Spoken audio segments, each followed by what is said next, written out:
Memória Petrobras, depoimento de Ricardo Barreiros de Oliveira Leme, entrevistado por Morgana Mazelli, em Duque de Caxias, 8 de julho de 2009, realização Museu da Pessoa, entrevista número MPET, Reduc TM 017. Ricardo, queria começar a entrevista pedindo para você dizer o seu nome completo, o local e a data do seu nascimento. Ricardo Barreiros de Oliveira Leme, 23/10/45, Cachoeira Paulista, São Paulo.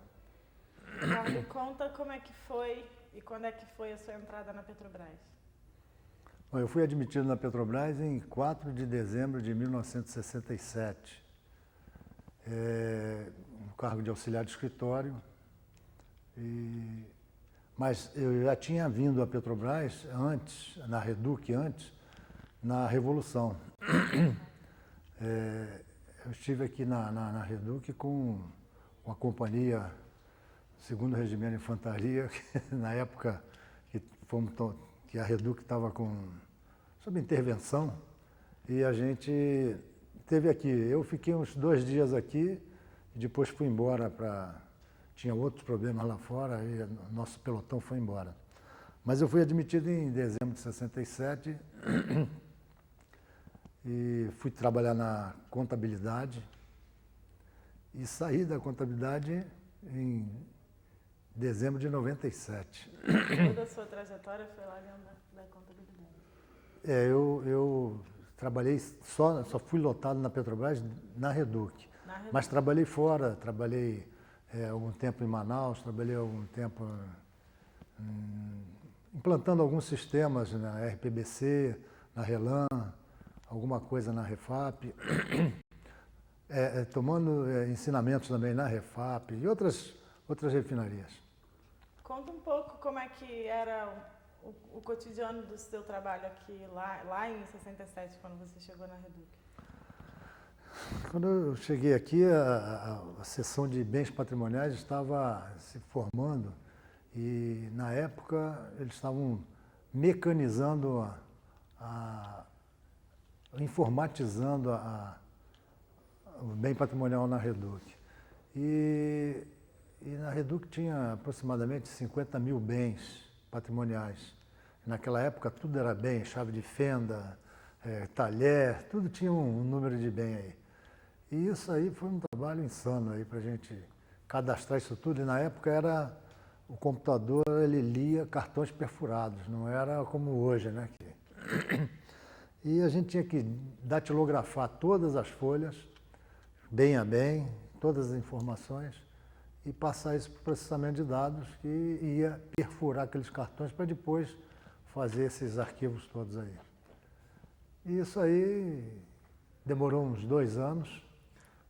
E depois que a gente conseguiu mecanizar, a seção tinha 11 pessoas, aí acabou ficando uma pessoa controlando o bem patrimonial. Porque aí era tudo na listagem, você tinha todas as informações. Antes você tinha que fazer depreciação somando cartão, somando ficha, somando... E aí, depois você pediu a depreciação para o processamento, ele fazia logo todos os dados que você queria, distribuía por cento de custo, aquilo tudo.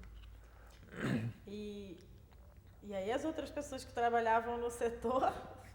Na verdade, naquela época, muita gente saía. A Petrobras não ficava com muita gente, né? Trocava muita... O pessoal entrava e saía, não gostava. E trabalhar aqui dentro de Caxias, aqui na Reduc, isso era o fim do mundo, né?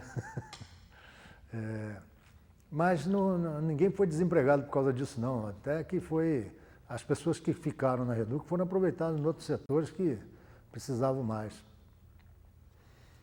E nesse momento aí você ficou, né, nesse setor? Nesse momento eu fiquei no bem patrimonial até um tempo depois, porque a Contabilidade Geral assumiu essa atividade e aí veio para a Reduc um contador chamado Eurico Ribeiro.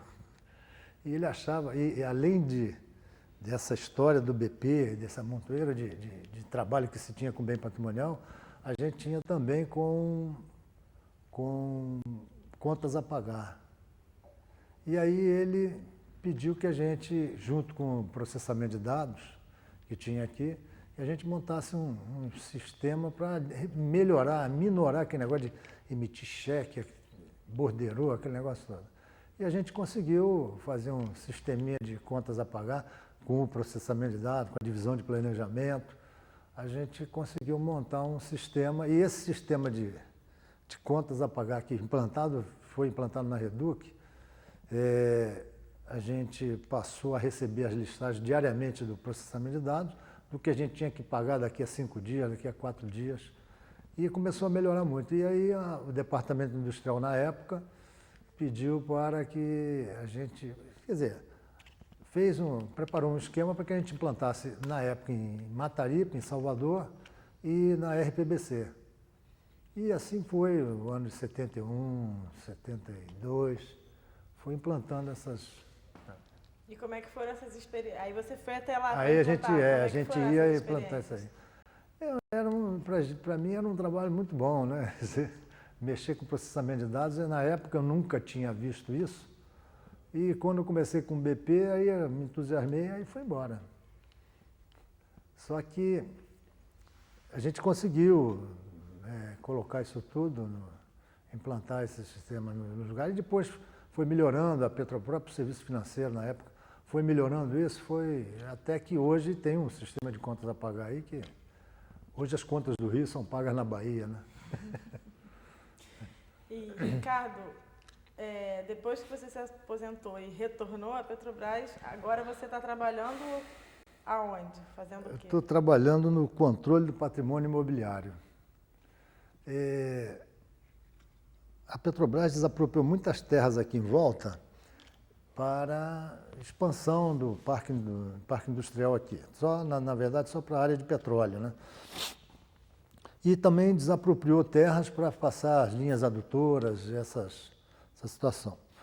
E isso aí, na época da Revolução, Caxias era um município de segurança nacional, né? Considerado, a refinaria era da área de segurança nacional, o município era, então o que se fizesse aqui, estava feito. Só que hoje a gente tem muitos problemas ainda de pagamento, de execução, de legalização desses terrenos que foram desapropriados de 58 para cá. De 58 a 77 foi a época das desapropriações. E a gente está aí tentando, porque quando os municípios ficaram mais emancipados, né, os prefeitos começaram a cobrar as coisas que tinham que ser feitas, as legalizações que tinham que ser feitas e não existiam. E algumas obras da Petrobras foram até embargadas, entre aspas, né,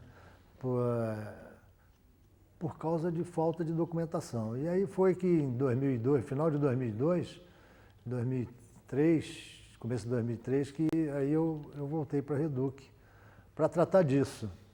E aí a gente, como eu tinha memória realmente ouviu falar, e aquilo ficou guardado, e agora, nessa época, começou a voltar tudo ficou esclarecendo tudo aí, né? Então a gente está aí fazendo um trabalho de pesquisa, a gente ainda tem alguns lotes aí, aqui na área da Reduc, tem alguns lotes ainda por legalizar, a maioria está com processos judiciais em andamento, mas tem algumas coisas, e tem muita situação contábil agora que a gente vai ter que legalizar. Primeiro a gente está tentando legalizar toda a situação física, né? E depois a gente vai entrar no mérito contábil disso aí. E aí como é que é o relacionamento com essas pessoas donas das terras que foram desapropriadas? A gente tem alguns casos aí, tem uma família aí, a família do espólio de Adolfo Pinto Brochado. É um português que comprava terras. Ele comprou, aqui na região de Campos Elíseos, ele comprou, em várias quadras aí, ele comprava lotes. Lá em Nova Iguaçu, comprou lotes lá em alguns outros loteamentos. E ele dava um azar danado. A maioria dos lotes que ele comprou, a Petrobras passou por cima dele lá e... Só que alguns processos dele já foram resolvidos, mas tem um processo da Estrada da Favor que não conseguimos resolver ainda. Porque no momento já era espólio do Adolfo. O inventariante morreu, que morreu o outro, e agora está no neto do cidadão lá e não fica muito fácil para resolver isso aí. Mas a gente está junto ao jurídico aí tentando solucionar isso aí. E, Ricardo, você que está aqui desde muito tempo, né, década de 60, o que você pode comentar sobre a presença da Petrobras aqui na região? O que mudou no entorno? Olha, a Petrobras, ela transformou isso tudo aqui, né? O município hoje, eu acredito que seja o segundo município do Rio de Janeiro, do estado do Rio de Janeiro. Agora, aí são questões políticas, né? Enquanto era município de segurança nacional, tinha uma interferência maior. Agora tem uma interferência política muito grande aí, e isso aí a gente não consegue sentir que o município tinha que estar, eu acho que tinha que estar muito melhor, até porque, mas isso não é um problema que a gente vai discutir. Agora, a Petrobras, ela desenvolveu essa região toda aqui de Campos Elíseos, ela vive em função da Petrobras. E também o seguinte, ela desenvolve, tem renda, mas também tem uma periferia que fica muito marcante, né? E isso aqui, a gente tem isso aí, em volta da região aqui. Mas isso aí é questão política. E você mencionou lá no início que você foi em Mataripe, foi na FBC para implantar outros sistemas de contabilidade. O que você acha que tem de diferente da Reduc em relação às outras refinarias? Quais que são as características assim, mais marcantes aqui na Reduc? Olha, essas duas refinarias que a gente citou, elas são mais antigas que a Reduc, né? As duas são mais antigas. Mas a Reduc é muito mais complexa, né? Mataripe ainda fabricava parafuso lubrificante, mas a Reduc ela é muito mais complexa, ela tem um peso muito maior aí nessa volume de produção, né? Não no volume, na quantidade de produtos fabricados aqui, extraídos aqui da Reduc. A grande diferença, as três refinarias, elas estão praticamente localizadas mais ou menos no mesmo centro, próximo do mar. Elas são refinarias práticas para exportação, não são, e elas são mais ou menos iguais, né? A complexidade da Reduc é maior do que as outras aí. E eu estava pensando agora também que nesse seu trabalho atual, você tem uma relação com a comunidade externa à Petrobras, né? Como é que hoje em dia a população no entorno recebe a Petrobras? Que ações sociais a empresa implementa aqui na região? A Petrobras, ela hoje, com a prefeitura aqui do município, ela já assinou aí uns 3, 4, 5 convênios para atendimento da prefeitura e da comunidade. A Petrobras já construiu em Caxias, através de um convênio com a prefeitura, construiu um teatro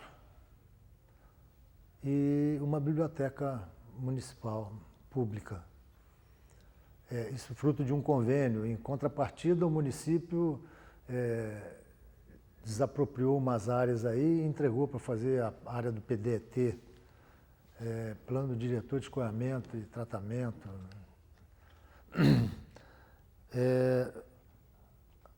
A Petrobras tem uns outros convênios assinados aí com a prefeitura para trazer saneamento da Baixada, aqui, da área da Baixada, aqui, da área da Reduc, da área de Caxias. Tem construção de escolas, construção de ginásio, tem um convênio agora que é para a construção de uma vila olímpica. E isso está em andamento aí, já está. Esses convênios são da Petrobras com o município, mas são geridos pela engenharia. A gente aqui na Reduc não tem muita. A gente toma conhecimento porque a gente aproveita esses convênios para botar algumas benesses para a Reduc, né? Como, por exemplo, legalização das obras da Reduc, que é o trabalho que a gente está fazendo aí, legalização das terras da Reduc, redução do pagamento de IPTU. Isso tudo a gente consegue embutir lá no convênio, mas não é gerência nossa, né? E nessas relações assim, você consegue perceber que tipo de recepção tem a população aqui do entorno com a Petrobras? Reclama, elogia? Olha, eu não moro na região, entende? Eu circulo também pouco na região, só quando a gente sai para trabalho, mas a gente não. Até porque tem umas áreas aqui que são perigosas, aqui na região, em volta. Então a gente não vê. Mas a gente tem notícia de que o pessoal acha que a Petrobras poderia fazer mais alguma coisa. Sempre a Petrobras tem que fazer mais alguma coisa. E a Petrobras, ela é pelo social, né? E ela acaba fazendo. A gente tem algumas situações aí que a Petrobras poderia fazer, mas ela não faz para não prejudicar o povo. Uma delas é uma adutora que tem aqui, que ela passa numa rua, não passa numa rua não, a gente desapropriou uma terra e nessa terra construiu-se a adutora, aquilo era um sítio, era uma fazenda, e em volta então desse caminho que foi a adutora, foi aparecendo um povoado. E hoje é uma comunidade. Se aproveita da água da adutora de Saracuruna, que passa na Rua 7. A prefeitura então asfaltou ali e virou rua. Hoje parte da adutora é uma rua aqui da comunidade. E a Petrobras podia tirar aquilo dali, e ela, eu acho que não faz isso ainda. Não sei se agora, com a nova linha de dutos que vem aí, eu não sei se vai ter espaço para trocar a adutora de lugar. E em relação às ações de proteção ao meio ambiente, Ricardo, o que você pode falar sobre isso? Ação de proteção ao meio ambiente. Porque a gente é cobrado disso aqui. Tudo tem uma compensação ambiental. Em cada projeto desse aí, uma compensação ambiental ela é feita.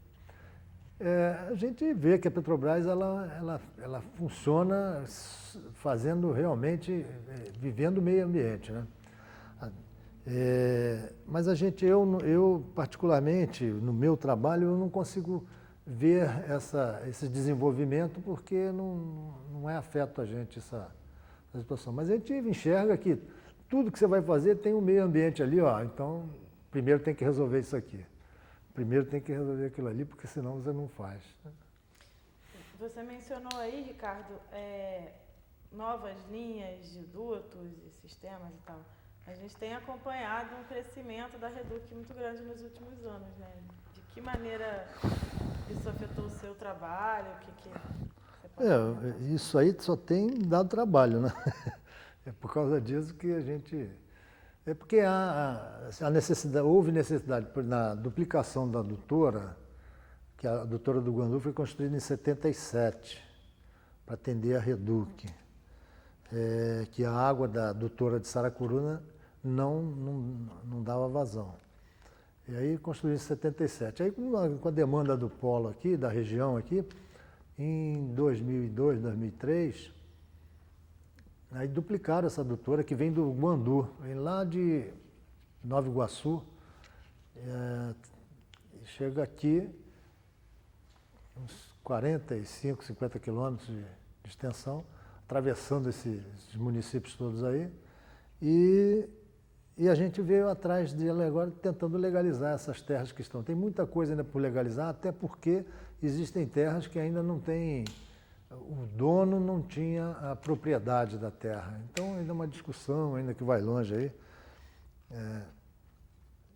E essa duplicação é que trouxe essa montoeira de desapropriações. Vai passar por um rio, se não dá para fazer a curva, tem que desapropriar mais um pedaço. Então, desapropriar mais um pedaço para passar pelo rio, tinha mais um pedaço de desapropriação na terra do cara que já tinha sido desapropriado. Então, existem alguns trechos aí que a gente tem que vir atrás fazendo isso aí. Às vezes, servidão de passagem, às vezes a gente comprava o terreno. E o que você acha que foram as maiores mudanças que você acompanhou na Reduc desde lá de 67 até hoje em dia? Olha, a Reduc de 67 para cá, ela mudou substancialmente, né? Em 72, 73 entrou o conjunto de lubrificantes, já foi uma mudança, a Reduc produzindo lubrificantes. Depois entra o segundo conjunto.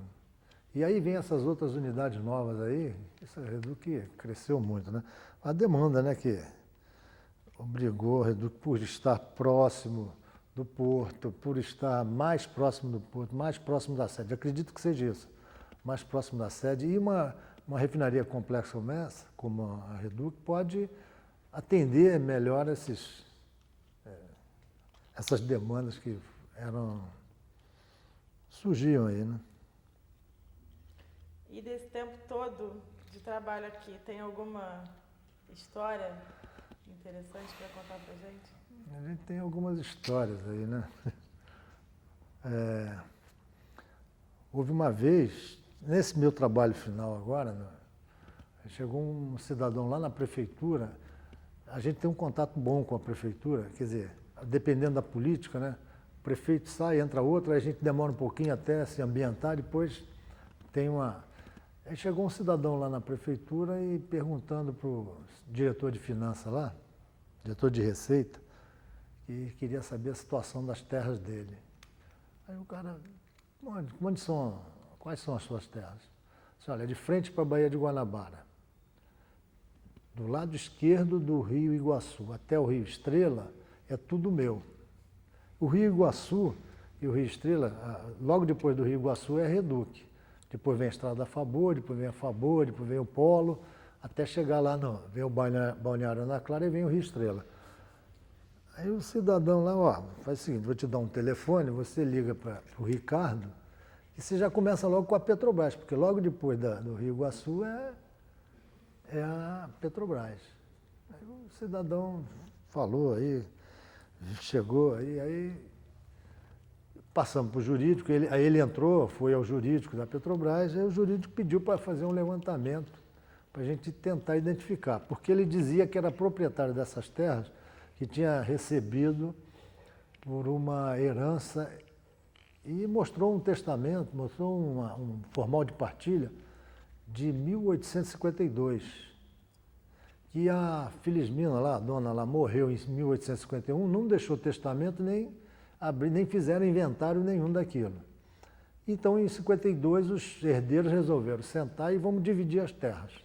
Aí dividiu lá o escravo fulano para aquele, 200 contos de réis para outro, a casa da ilha para não sei quem, e foram dividindo, e a área da Reduc aqui ficou para esse cidadão que está reclamando, Manuel José Rosa. E aí o jurídico, Ricardo, o jeito é a gente pesquisar isso aí, vamos ver o que vai acontecer, Aí eu comecei a retroagir, peguei a escritura da Reduc, comprando do Ministério da Agricultura, como é que o Ministério da Agricultura recebeu isso, aí recebeu da Companhia de Saneamento da Baixada Fluminense, e essa companhia foi criada para quê, como é que foi, de onde recebeu, aí recebeu do Irmandade Nossa Senhora de Montserrat, e essa Irmandade recebeu aí a escritura da Irmandade, a gente teve que abrir, e aí fomos parar no Arquivo Nacional, buscando essas informações todas lá. E foi quando a gente foi andando para trás, chegamos, porque a escritura da Irmandade diz como as terras foram recebidas, foram conseguidas. Parte de terra do fulano de tal, conforme a escritura, no cartório de 1576. parte, e aí foi por aí afora, né? Mas só que a gente, nessa sequência, a gente não encontrou a dona que era a dona disso aqui. Então, o jurídico deixou para lá e eles entraram na justiça para tentar registrar isso no RGI e não conseguiram registrar porque eles não conseguiam fazer a titularidade da terra. Eles não disseram no testamento como é que essa terra chegou para a Dona Maria lá. Essa terra chegou para a Dona Maria por doação, por venda, por compra, mas eles não conseguiam falar isso. Então a própria justiça acabou com esse problema. Quer dizer, está dormente, né? Vamos ver se não levanta isso aí.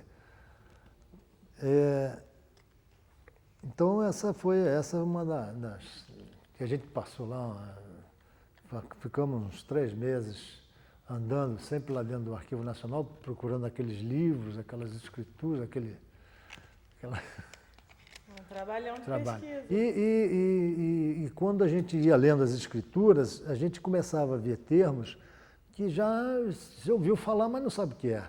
Aí tive que estudar a história do Brasil, começar a pegar o livro para ver como é que era Sesmarias, como era Capitão Mor, como não sei o quê. E esses dados aí a gente foi tentando fechar ali as informações. É legal. E, Ricardo, você foi ou ainda é sindicalizado? Eu fui diretor sindical em 1971, 72, por aí, naquela época, na época que o couro comia. Eu era do Conselho Fiscal. E a gente hoje, fazer sindicato hoje é fácil, viu? Naquela época o negócio era os militares, aquilo era... Mas eu fui diretor sindical e cumpri meu mandato lá, né? Sem nenhum problema, não. Mas como é que era para você que já tinha sido até do Exército, né? Tá no sindicato em plena ditadura? A gente era do Exército, mas eu imaginei, quando entrei no Exército, imaginei que não fosse sair, né? Eu era assim um cara meio revoltado, meio tal, mas lá eu consegui me enquadrar. Ou me enquadraram, né? A cana era tão dura que não dava tempo de você se desenquadrar, ainda mais na época, né? 64. E... Fugiu. Eu tinha perguntado como é que era ser sindicato e ex-militar. Não, mas... é uma questão de você não abusar, né? Você ter seus limites ali. Você podia ir até um determinado lugar, com juízo no lugar, você ia até determinado ponto. Não podia ultrapassar aquilo e não convinha ultrapassar porque sabia qual era a regra, né? E o que mudou na relação do sindicato com a empresa? Eu acho que hoje a liberalidade, a empresa mudou muito, né? A liberalidade, antigamente era uma guerra, o sindicato era uma guerra, eram 2 pontos. Hoje a empresa já tenta, ainda mais na atual situação, na conjuntura em que o governo é um governo sindicalista, né? Então as empresas são empresas, não podem não ser sindicalistas, mas estão dentro do espírito da época, né? É uma época mais aberta, né? Você tem alguma lembrança, assim, não sei, atividade de greve ou alguma atividade do sindicato que tenha sido feita? Ó, a partir de 1977, eu nunca fiz greve. Porque na época que eu era sindicalizado não se fazia greve. Isso não existia, essa palavra fora do... A partir de 77 eu assumi a contabilidade, de onde saí em 97. Então eu não fiz, não participava do movimento de grevistas.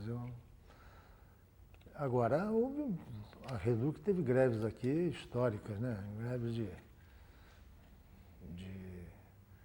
paralisar aqui a operação e de de ter que ficar com grupos retidos aqui dentro, mas a gente conseguiu sobreviver isso aí. E Ricardo, o que é para você ser petroleiro? Olha, isso aí, a Petrobras, ela me abriu todos os caminhos, né? Eu trabalhei antes de entrar na Petrobras, eu trabalhei em alguns escritórios, trabalhei no Cais do Porto, trabalhei no Cais do Porto ainda praticamente menor, e a gente via como é que era duro o negócio, né? A Petrobras, mesmo naquela época, ela já facilitava a vida das pessoas, dava condição das pessoas trabalharem. A Petrobras, eu acho que é a mola mestra hoje desse país. Eu acho que a Petrobras, se ela não estivesse na situação que está, o Brasil não estaria conseguindo, não vou falar de economia não, né? Mas não estaria na situação que vive hoje. Mas existem pessoas que dizem o contrário. Eu não enxergo assim. Eu acho que a Petrobras é tudo que se possa colocar. Até porque o desenvolvimento, a cabeça das pessoas, né? A pesquisa, o setor de pesquisa da Petrobras é um negócio interessante, né? Está sempre aí entre os pontos mais em alta aí do... A gente está chegando no fim da nossa entrevista, eu vou fazer mais uma pergunta, mas antes eu queria perguntar se tem alguma coisa que eu não me perguntei que você queira deixar registrado. Não, foi muita coisa que você me perguntou e tem coisa que eu tenho ainda, de vez em quando foge as coisas, Isso é normal. Então eu queria encerrar a nossa entrevista perguntando o que você achou de ter participado e contribuído para o Memória Petrobras. Eu acho que foi fundamental, viu? Foi muito bom para mim e poder falar, né? Porque, na verdade, tem muitas outras coisas que a gente não falou e não lembra também, e só lembra se surgiu um assunto correlato, aí você acaba lembrando. Mas participar da Petrobras, falar da Petrobras para mim é muito bom. Muito bom mesmo. Então obrigada pela sua entrevista, Ricardo. Valeu.